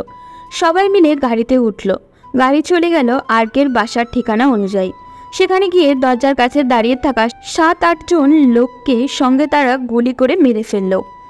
এরপর গেটকে ধাক্কা দিতে শুরু করলো, কিন্তু কেউই দরজা খুলছে না। তখন তারা সেটা গুলি করে ভেঙে ভিতরে যেতে শুরু করলো। ওদিকে মায়া তখন নিজের রুমেই বসেছিল। হঠাৎ করে বাইরে চিৎকার চেঁচামেচির আওয়াজে শুনে বাইরে চলে আসলো। বাইরে আসতেই এত লোকজনকে দেখার সাথে সাথেই ইমরান সাহেবকে দেখে সে ভীষণ ভয় পেয়ে গেল। মায়া তখন তাদের দিকে তাকিয়ে বলল, এই কারা আপনারা, আর এখানে এসে এভাবে ধাক্কাধাক্কি করছেন কেন? আর কে কোথায়, আর কে বের করে দাও, না হলে আজকে এখানে গুলি করে মেরে ফেলবো। মায়া ভীষণ ভয় পেয়ে গেল। এই লোকগুলো রাকিবকে খুঁজছে কেন? সবার হাতে বন্দুক দেখে সে ভয় পেয়ে গেল। তখন সে কান্না করতে করতে বলল, বিশ্বাস করুন, আর কে বাসায় নেই। ও বাসা থেকে সকালে বেরিয়ে গেছে আর ফিরে আসেনি। আপনারা কেন এখানে এসেছেন? কিন্তু ইমরান সাহেবের লোকজন কোনো কথা শুনল না। মায়াকে ধাক্কা দিয়ে ফেলে তারা ভিতরে চলে গেল। এরপর সব কিছু চেক করতে শুরু করলো। পুরো বাড়িতে তারা তল্লাশি চালালো, সব কিছু ভেঙে গুড়িয়ে দিল, কিন্তু আর কে কোথাও খুঁজে পেল না। ওদিকে আরকের গাড়ির স্পিড তখন 100-র কাছাকাছি। বাড়ি থেকে আস্তানার দূরত্ব প্রায় 1 ঘন্টা। এখন সে ভীষণ চিন্তায় আছে, এই লোকগুলো যদি তার বাসার ইনফরমেশন পেয়ে যায় তাহলে মায়ার কোনো ক্ষতি করার চেষ্টা করবে। ওদিকে ইমরানের লোকজন বাইরে বেরিয়ে আসলো, এসে বলল, স্যার ভেতরে কেউ নেই, কয়েকটা কম্পিউটার পেয়েছি, সেগুলো ভেঙে দিয়ে চলে এসেছি। আমার মনে হয় আর কে পালিয়ে চলে গেছে। পালিয়ে যাবে কোথায়? ওর বাসার ইনফরমেশন যখন পেয়ে গেছি, ওকেও পেয়ে যাব। ও আমাদের হাত থেকে বাঁচতে পারবে না। এখন এই মেয়েটাকে তুলে নিয়ে আসো। এই মেয়েটাকে যদি আটকে রাখি তাহলে আর কে এমনিতেই খুঁজে পাওয়া যাবে। কি বলছেন আপনারা? আমাকে ছেড়ে দে, আমাকে কেন তুলে নিয়ে যাচ্ছেন? মায়া কান্না করছিল, কিন্তু তারা কোনো কথা না শুনে মায়াকে টেনে গাড়িতে তুলল। এরপর তারা গাড়ি নিয়ে চলে গেল ইমরান সাহেবের আস্তানায়। সেখানে গিয়ে মায়াকে বেঁধে রাখা হলো। ঠিক সেই মুহূর্তে আর কে নিজের বাসার সামনে আসলে সে নিজের গার্ডদেরকে মাটিতে শুয়ে থাকতে দেখে সে পাগলের মতো ভিতরে গেল। গিয়ে দেখলো তার বাড়ির সব কিছু ভেঙে ফেলা হয়েছে। এটা দেখে সে তাড়াতাড়ি মায়ার রুমে গেল, কিন্তু মায়ার রুমে নেই। তখন সে চিৎকার করে মায়াকে ডাকতে শুরু করলো, কিন্তু মায়াকে কোথাও খুঁজে পেল না। এরপর সে তার পার্সোনাল রুমে গেল। সেখানে গিয়ে দেখতে পেল কম্পিউটার সহ সব কিছুই ভেঙে ফেলে রাখা হয়েছে। তার মানে কেউ একজন বাড়িতে এসেছিল আর এভাবে সব কিছু ভেঙে দিয়ে চলে গেছে। তখন সে সিসিটিভি ক্যামেরাগুলো চেক করতে শুরু করলো। ক্যামেরা চেক করতেই দেখতে পেল আসল কাহিনী। এটা দেখার পর সে ভীষণ রেগে গিয়ে ফোন বের করে কাকে জানি কল করলো। কল করে বলল, তাড়াতাড়ি একটা কাজ করো, আমার জন্য কয়েকটা কম্পিউটার নিয়ে আমার বাসায় আসো, আর তোমরা যারা আছো সবাই আমার বাসায় চলে আসো। আমার বাসায় আক্রমণ করা হয়েছে, মায়াকে তুলে নিয়ে যাওয়া হয়েছে। এটা ইমরান চৌধুরীর কাজ, ওকে ছাড়বো না। ওর মৃত্যুর ঘণ্টা বেজে গেছে। আমার মায়ার দিকে যে হাত বাড়াবে তাকে শেষ করে দেব আমি। ওকে স্যার, আপনি কোনো চিন্তা করবেন না, আমি এখনই চলে আসতেছি সব কিছু নিয়ে। ম্যাডামের কিছু হবে না, আপনি কোনো চিন্তা করবেন না। ওই ইমরান চৌধুরীকে যতক্ষণ না পর্যন্ত পিষে মেরে ফেলছি ততক্ষণ পর্যন্ত আমাদের শান্তি নেই। ওদিকে মায়াকে বেঁধে রাখা হয়েছে চেয়ারের সাথে। সুমানা মির্জা একটি লাঠি নিয়ে আসলেন, এসে মায়াকে মারতে শুরু করলেন। মায়ের চুলের মুঠি ধরে তিনি টানতে টানতে বললেন, এই নে ফোন, তাড়াতাড়ি তোর জামাইকে কল করে বলবি এখানে চলে আসতে। যদি একটু চালাকি করার চেষ্টা করে তাহলে তোদের দুজনকে শেষ করে ফেলবো। মাফিয়া আর কে, তাই না? ওর কত বড় সাহস আমার সাথে লাগতে এসেছে। তোরা জানিস না আর কি কতটা ভয়ঙ্কর। যদি জানতি তাহলে এই কাজ কোনো দিনও করতে পারতি না। আরকের কলেজে আমি, ওর কলেজে তোরা আঘাত করেছিস। তোদের সবাইকে শেষ হয়ে যেতে হবে। এই কথা শোনার পর সুমনা মির্জার রাগ আরও বেড়ে গেল। তিনি মায়ের 2 গালে কয়েকটি থাপ্পড় দিলেন। এরপর বললেন, ধরা পড়ে গেছিস, এরপরও তেজ কমেনি। তোর ওই আর কে আমি নিজের হাতে গুলি করে মারব। আমি কতটা ভয়ঙ্কর এটা তোরা এখনো বুঝতে পারিসনি, তাই এরকম কথা বলতেছিস। তাড়াতাড়ি কল করে বলবি এখানে চলে আসতে। মায়া তখন ফোনটা হাতে নিয়ে এরপর রাকিবের নাম্বারে কল করলো। রাকিব তাড়াতাড়ি করেই ফোনটা রিসিভ করতেই মায়ের কণ্ঠ শুনে সে বলতে শুরু করলো, মায়া তোমাকে কোনো চিন্তা করতে হবে না, আমি তোকে বাঁচিয়ে নিয়ে আসব। আমি জানি তোমাকে ওরা ধরে নিয়ে গেছে, তুমি নিশ্চিন্তে থাকতে পারো, আমি আসছি, ভয় পেও না। মায়া কিছু বলতে যাবেই তার আগেই ইমরান চৌধুরী মায়ের হাত থেকে ফোনটা কেড়ে নিল। এরপর হাসতে শুরু করলো। হাসতে হাসতে বলল, বস্তির ছোট লোক এখন নাকি মাফিয়া হয়েছে। তা এতই যখন পাওয়ার তাহলে চলে আমার দেওয়ার ঠিকানায়। যদি চালাকি করার চেষ্টা করিস তাহলে তোর বউকে আমরা শেষ করে দেব। আসতে তো আমাকে হবেই। ইমরান চৌধুরী, তুই সাপের লেজে পা দিয়েছিস, ছবল তো তোকে খেতেই হবে। তোকে যদি শেষ না করেছি তাহলে আমার নামও আর কে নয়। তুই আমাকে চিনতে পারিসনি। আমি কতটা ভয়ঙ্কর সেটা যদি তুই জানতি তাহলে এই কাজটা তুই কোনোদিনও করতে পারতিস না। তোর লোকজন যেভাবে মরেছে তার চেয়ে 1000 গুণ কষ্ট দিয়ে তোকে মারব। ছোট লোকের বাচ্চা, একবার ভাগ্যের জোরে বেঁচে গিয়েছিলি, কিন্তু প্রতিদিন ভাগ্য তোর সহায় হবে না। তুই কি ভেবেছিস তোকে আমরা এইভাবে ছেড়ে দেব? তোর জন্য আপ্যায়নের ব্যবস্থা করেছি, তাড়াতাড়ি চলে আয়। যত দেরি করবি তত এই মেয়েটা কষ্ট পাবে। ইমরান, মায়ার কিছু করবি না। যদি ওর গায়ে একটা স্পর্শ করিস তাহলে তোকে আমি শেষ করে দেব। ও আচ্ছা, তাই নাকি? তাহলে শেষ কর, আমিও ওকে আঘাত করতেছি। বলেই ফোনটা স্পিকারে দিল। আর সুমনা মির্জা মায়ার চুল ধরে টানতে শুরু করলো। মায়া তখন চিৎকার করে উঠল। মায়ের চিৎকার শুনে রাকিবও চিৎকার করে ইমরান চৌধুরীকে নিষেধ করতে শুরু করলো। কিন্তু ইমরান চৌধুরী হাসতে হাসতে ফোনটা রেখে দিল। রাকিব ফোনটা মাটিতে ছুঁড়ে মারল। এরপর তার লোকজনের অপেক্ষা করতে শুরু করলো। সবাই আসার পর রাকিব তখন তার বিশ্বস্ত একজন কর্মচারীকে বলল, তুমি আগে আমার কম্পিউটারটা দাও, আর তোমাকে যে রিমোটটা লুকিয়ে রাখতে বলেছিলাম সেই রিমোটটা নিয়ে আসো। আজকে ওদেরকে শেষ করে দেব। ওরা কি ভেবেছে আমার সাথে বেইমানি করে ওরা বেঁচে যাবে? ওদের ফাঁদে ওদেরকে যতক্ষণ না ফেলছি ততক্ষণ আমার নাম আর কে নয়। ওকে স্যার, আমি আপনার প্ল্যানটা বুঝতে পেরেছি। এই নিন, আপনার জন্য সব কিছু রেডি করে এনেছি। আর কে তখন তার ভেঙে যাওয়া কম্পিউটারের প্রিন্ট ড্রাইভগুলো সহ সব কিছু খুঁজে নিয়ে আসলো। এরপর সেগুলো নিজের কম্পিউটারে লাগিয়ে ইমরান চৌধুরীর ট্রান্সফার করা ব্যাংক অ্যাকাউন্টগুলো থেকে সব টাকা আবারও পাঠিয়ে দিল বিভিন্ন অ্যাকাউন্টে। সেখানে তার কর্মচারীরা বসে আছে। সবাই সেগুলো তুলে নিল। এরপর আর কে বেরিয়ে পড়ল আসল অপরাধীদের শাস্তি দিতে, অর্থাৎ ইমরান চৌধুরীর আস্তানার দিকে যেতে শুরু করলো। ইমরান চৌধুরী জানতেন রাকিব আটকানো এখন তার জন্য ভীষণ কষ্টের হয়ে যাবে। সেজন্য তিনি তার সকল কর্মচারীকে রেডি করে রাখলেন। আর কে একটি বাইক করে যাচ্ছে, সামনের গাড়িতে তার লোকজন। 3টা গাড়ি সামনে চলে যাচ্ছে, আর কে বাইকে করে পিছনে আসছে। ইমরান চৌধুরীর আস্তানার কাছাকাছি যেতে বাইক থেকে আর কে নেমে পড়ল। নেমেই কোথায় জানি অদৃশ্য হয়ে গেল। ওদিকে ইমরান চৌধুরীর আস্তানায় গিয়ে গাড়ি থেকে নেমে কালো পোশাকধারী লোকগুলো এগিয়ে যেতে শুরু করলো আস্তানার দিকে। ওখানে বাইরে দাঁড়িয়ে থাকা গার্ডদেরকে অনবরত গুলি করে মেরে ফেললো। এরপর ভিতরে যেতে শুরু করলো। ভিতরে ঢুকতেই সবাই দুই পাশে দাঁড়ালো। মাঝখানে একজন লম্বা কালো পোশাক পরে মাথায় টুপি দিয়ে কালো মাস্ক পরে দাঁড়িয়ে আছে। তখন শুভ বলে উঠল, স্যার, ওই মাঝখানে যে দাঁড়িয়ে আছে ও হচ্ছে আর কে। ওই এসব করে বেড়াচ্ছে, ওকে শেষ করে দিন। ইমরান চৌধুরী তখন এগিয়ে গেল আরকের দিকে। এরপর তাকে যখন স্পর্শ করতে যাবে তখনই পেছন থেকে কেউ একজন গুলি করলো। সঙ্গে সঙ্গে ইমরান চৌধুরীর লোকজন গুলি করতে শুরু করলো। বিশাল এক যুদ্ধ বেড়ে গেল তাদের মধ্যে। ওদিকে পিছন থেকে হঠাৎ করে মায়াকে কেউ তুলে বাইরে নিয়ে আসলো, বাইরে চেয়ার সহ। বাইরে আসতেই মায়া চিৎকার করতে শুরু করলো। তখন মুখোশ খুলে রাকিব মায়াকে জড়িয়ে ধরে বলল, মায়া, তোমাকে কোনো চিন্তা করতে হবে না। তুমি যাও, তাড়াতাড়ি গাড়িতে ওঠো। ওখানে ড্রাইভারকে বলে দেওয়া হয়েছে তোমাকে নিয়ে ওই এয়ারপোর্টে চলে যাবে।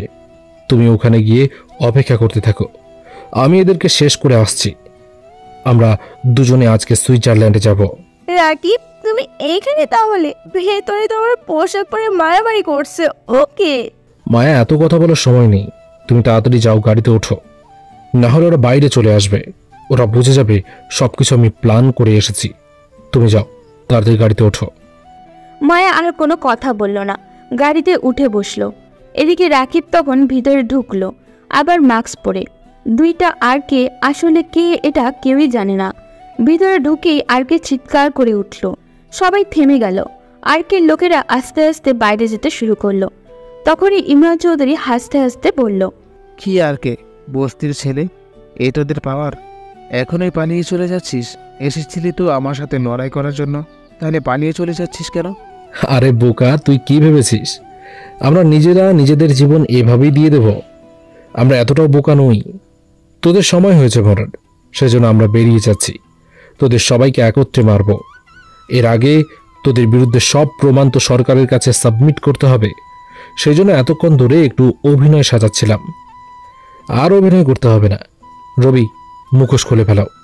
বলতে না বলতেই নকল আরকে অর্থাৎ প্রথমে যে ভিতরে ঢুকেছিল সে মুখোশ খুলে ফেলল। তখন রাকিব বলে উঠল, আমি তো প্রথমে ভিতরেই ঢুকিনি। প্রথমে আমার বন্ধু রবি ভিতরে ঢুকেছিল তোদের আসল পরিচয়টা ভিডিও করার জন্য। তোরা ওর ওপর আক্রমণ করেছিলি, আমরা সব কিছু ভিডিও করলাম।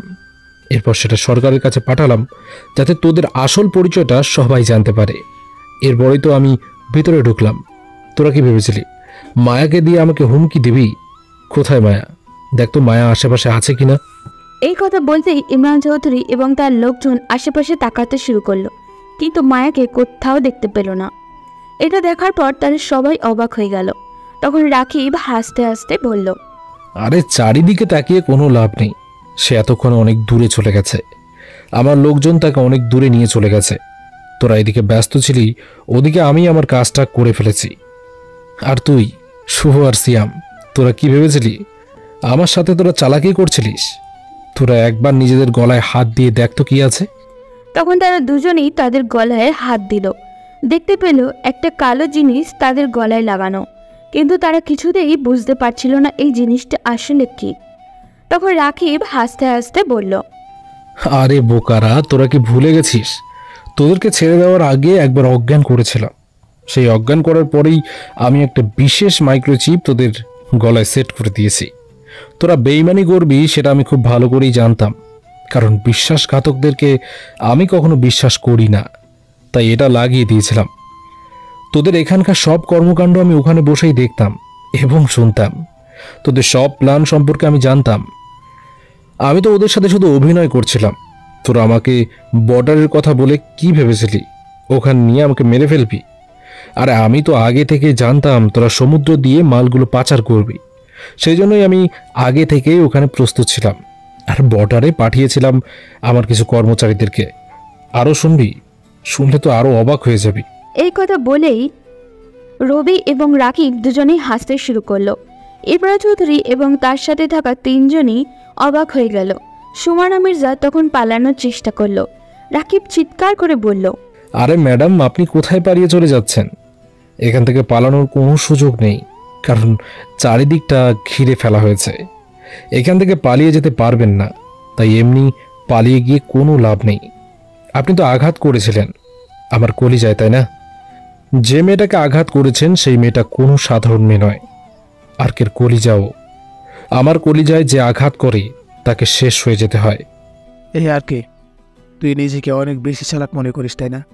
তাকিয়ে দেখ, আমার লোকজন বন্দুক নিয়ে দাঁড়িয়ে আছে তোর পিছনে। এখান থেকে তুই কীভাবে পালাবি? আমরা মরলে তোকে নিয়ে মরবো। তোকে আজ এখান থেকে কেউ বাঁচিয়ে নিয়ে যেতে পারবে না। তাদের সবাইকে আমি এখানেই শেষ করব। আর তোর লোকজন তোকে রেখে পালিয়ে চলে গেছে। এখন তোরা দুইটা এখানেই মরবি আমাদের হাতে। আমি তোদের মতো দুধ কলা দিয়ে কালসাপ পুষি না। আমার প্রতিটা কর্মচারী আমার জন্য জীবন দিতে প্রস্তুত। কেউ আমার সাথে বেইমানি করবে না।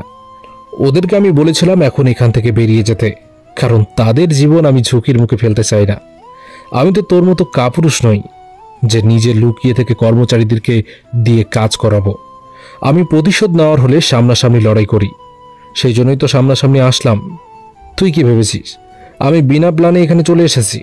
তোকে মানুষ বিশ্বাস করে ভোট দিয়েছিল, মন্ত্রী বানিয়েছিল, কিন্তু তুই মানুষের টাকা মেরে বিদেশে পাচার করার প্ল্যান করছিলি, তাই না? একবার কল দিয়ে দেখ তো ম্যানেজারের কাছে তোদের তিনজনের অ্যাকাউন্টে একটা টাকাও আছে কিনা। তোরা তিনজনই এখন রাস্তার ফকির। এই কথা শোনার পর তিনজনই পাগলের মতো কল করতে শুরু করলো বিভিন্ন ব্যাংকে, কিন্তু সেখানে সবখানে জানানো হলো তাদের অ্যাকাউন্ট থেকে টাকা তুলে নেওয়া হয়েছে। এটা শোনার পর তারা তিনজনই অবাক হয়ে গেল। রায়হান রহমান এবং সুমানা মির্জা দুজনেই দৌড়ে আসলে রাকিবের দিকে। এরপর তার পা জড়িয়ে ধরে কান্না করতে করতে বলল, আমাদের ক্ষমা করে দাও, আমরা ভুল করে ফেলেছি। আর কোনোদিন এরকম কোনো কাজ করব না। তোমার সাথে লাগতে গিয়ে অনেক বড় অন্যায় করেছি। আমাদেরকে শেষবারের মতো ক্ষমা করে দাও। আমরা আর কোনোদিনও এরকম কোনো কাজ করব না। এই লোকটার কথা মতো লোভে পড়ে গিয়েছিলাম, এখন আমার ঠিক মতো ব্যবসা করব। হ্যাঁ বাবা, তুমি তো আমার ছেলের মতো। আমি না হয় একটা ভুল করেই ফেলেছি। আমি তো তোমার মায়ের মতো। আমাকে ক্ষমা করে দাও, শেষবারের মতো ক্ষমা করে দাও। আমি এই ইমরান সাহেবের কথার মতো টাকার লোভে পড়ে এই কাজ করেছি। আমাদের টাকাগুলো ফিরিয়ে দাও। আমরা আমাদের ব্যবসা নিয়েই সন্তুষ্ট থাকব, আর এরকম করব না। ক্ষমা? আর্কের ডায়েরিতে ক্ষমা বলে কোনো শব্দ নেই। আরকে শুধু ধ্বংস করতে জানে, ক্ষমা করতে জানে না। তোদের সবাইকে শেষ করব। তোরা কি পারবি আমার পরিবারের সবাইকে ফিরিয়ে এনে দিতে? 200 পরিবারকে তোরা শেষ করে দিয়েছিলি ওই বস্তির, কিন্তু কেউ তোদের কিচ্ছু করতে পারেনি। আজ সেই পাপের শাস্তি তোদেরকে পেতে হবে। সবাই জেনেছিল সেদিনটা একটা দুর্ঘটনা, কিন্তু তোরা পরিকল্পনা করে 200টা ফ্যামিলিকে পুড়িয়ে মেরে ফেলেছিলি। আজও সেই আগুন আমার কলিজা পুড়িয়ে শেষ করে দিচ্ছে। তারা দুজনেই কান্না করতে শুরু করলো। ইমরান চৌধুরী কী করবে কিছুই বুঝে উঠতে পারছিল না। হঠাৎ করেই আরকে আর রবি নিজেদের পকেট থেকে পিস্তল বের করে তাদের পিছনে থাকা ইমরান চৌধুরীর কর্মচারীদের মাথায় গুলি করে তাড়াতাড়ি আস্তানা থেকে বের হয়ে দরজাটা বন্ধ করে দিল। এরপর হাসতে হাসতে চিৎকার করে বলল, আরকে এতটা বোকা নয় যে তোদের সাথে লড়াই করবে এখানে বসে। তোদের পাশে যে দুজন দাঁড়িয়ে আছে, শুভ এবং সিয়াম, তাদের দুজনের গলায় যে চিপটা আছে, এটা শুধু একটা চিপ নয়, এটা একটা বোমা। তাদেরকে আমি হিউম্যান বোম বানিয়ে পাঠিয়েছি। এখন আমার হাতে রিমোট।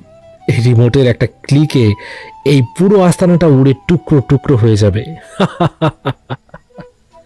ওদিকে শুভ এবং সিয়ামের থেকে দৌড়াতে শুরু করে সবাই, কিন্তু একটা আস্তানার ভিতরে আর কতটুকুই যাবে। ইমরান চৌধুরী এবং তার লোকজন এসে দরজা ধাক্কাতে শুরু করে, কিন্তু দরজার বাইরে থেকে বন্ধ করে দেওয়া হয়েছে। ইমরান চৌধুরী কান্না করতে শুরু করলেন, কিন্তু একটু দূরে গিয়ে আরকে নিজের পকেট থেকে রিমোটটা বের করে চোখ বন্ধ করে রিমোটের একটি ক্লিক করলো। ইমরান চৌধুরী পুরো আস্তানাটা চূর্ণ বিচূর্ণ হয়ে উড়ে গেল। আরকে তখন রবিকে জড়িয়ে ধরে বলল, রবি, তুই আমার জন্য যা করেছিস তা আমার কল্পনার বাইরে ভাই। এখন আমাকে চলে যেতে হবে। আমি জানি এই কয়েকদিন অনেক আলোচনা সমালোচনা হবে, তাই আমার এখন এখান থেকে চলে যাওয়া উচিত কয়েক বছরের জন্য। আমি চাই আমার একটা সুন্দর সংসার হোক। আমার প্রতিশোধের যে আগুনটা ছিল সেটা আমি শেষ করতে পেরেছি। এখন মায়াকে নিয়ে সুন্দর একটা সংসার সাজাতে চাই। এটা আমার দায়িত্ব ছিল। বন্ধু, আমি দোয়া করি তোরা যেন সুখে থাকিস। আমিও খুব তাড়াতাড়ি তোদের সাথে দেখা করার জন্য আসব, কিন্তু এখন তাড়াতাড়ি চলে যা, কারণ কিছুক্ষণের মধ্যেই এখানে পুলিশ চলে আসবে। যদি কোনোভাবে জানতে পারে তাহলে এয়ারপোর্ট তোদেরকে আটকানোর চেষ্টা করবে, তাই তোরা তাড়াতাড়ি দেশের বাইরে চলে যা। রাকিব তখন গাড়িতে উঠে গেল। গাড়ি চলে গেল এয়ারপোর্টে। সেখানে মায়া অপেক্ষা করছিল। রাকিবকে দেখেই সে দৌড়ে এসে জড়িয়ে ধরে কান্না করতে শুরু করলো। রাকিব তখন তাকে জড়িয়ে ধরে বলল, আরে আরে পাগলি, কান্না করছো কেন? এখন থেকে আর আমাকে আরকে বলে ডাকতে হবে না। এখন থেকে রাকিব বলেই ডাকবে, কারণ কারণ আমি আমার প্রতিশোধের নেশা শেষ করতে পেরেছি। আজ আজ আমার প্রতিশোধ গ্রহণ শেষ হয়েছে। ওদের সবাইকে আমি শেষ করে দিয়েছি। আজ আমার বাবা মায়ের আত্মার শান্তি পাবে। তারা নিশ্চিন্তে আজ থাকতে পারবে। তাদের ছেলে তাদের দেওয়া কথা রাখতে পেরেছে। এই দিনটার জন্য কত দিন ধরে অপেক্ষা করছিলাম, আজকে সেই দিনটা চলে আসলো। এখন থেকে আমি আর কোনো সন্ত্রাসীর বউ না, এখন থেকে আমি একটা ভদ্র সভ্য ছেলের বউ, যে শুধু মানুষের উপকার করতে পারে, কারো ক্ষতি করতে পারে না। আমি চিন্তা করেছি কিছুদিন আমরা দেশের বাইরে থাকবো।